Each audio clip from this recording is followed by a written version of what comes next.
ആലത്തൂർ സുന്നത്ത് ജുമാ മസ്ജിദിൽ പെരുന്നാൾ നമസ്കാരത്തിനെത്തി നൂറുകണക്കിന് വിശ്വാസികൾ. തക്ബീർ ധ്വനികളാൽ മുഖരിതമായ അന്തരീക്ഷത്തിലാണ് പങ്കുവയ്ക്കലിന്റെ മാധുര്യം പങ്കിട്ട് വിശ്വാസികൾ പെരുന്നാൾ നമസ്കാരത്തിനായി ഒത്തുകൂടിയത്. സുബൈർ ഉലൂമി നമസ്കാരത്തിന് നേതൃത്വം നൽകി. അഗ്നിപരീക്ഷണങ്ങളെ വിശ്വാസ ദൃഢത കൊണ്ട് അതിജീവിക്കാമെന്ന വലിയ സന്ദേശമാണ് ഈ ദിനം നൽകുന്നതെന്ന് അദ്ദേഹം പറഞ്ഞു.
പെരുന്നാൾ നമസ്കാരത്തിന് ശേഷം പരസ്പരം ആലിംഗനം ചെയ്തും ആശംസകൾ നേർന്നുമാണ് വിശ്വാസികൾ പിരിഞ്ഞത്.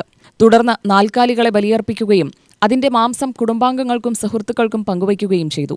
സഹനത്തിന്റെയും ത്യാഗത്തിന്റെയും സാഹോദര്യത്തിന്റെയും പുണ്യദിനത്തിൽ ബന്ധുമിത്രാദികളുടെ വീടുകളിൽ സന്ദർശനം നടത്തുന്നതും ബലിപെരുന്നാളിന്റെ പ്രത്യേകതയാണ്. പാവപ്പെട്ടവരെയും വരും തലമുറകളെയും ചേർത്ത് പിടിച്ചുകൊണ്ട് ജാതിമതഭേദമന്യേ മനുഷ്യർ തമ്മിലുള്ള സാഹോദര്യം ദൃഢമാക്കാൻ ഈ പുണ്യദിനം നമ്മെ ഓർമ്മിപ്പിക്കുന്നു. UTV news, Palakkad.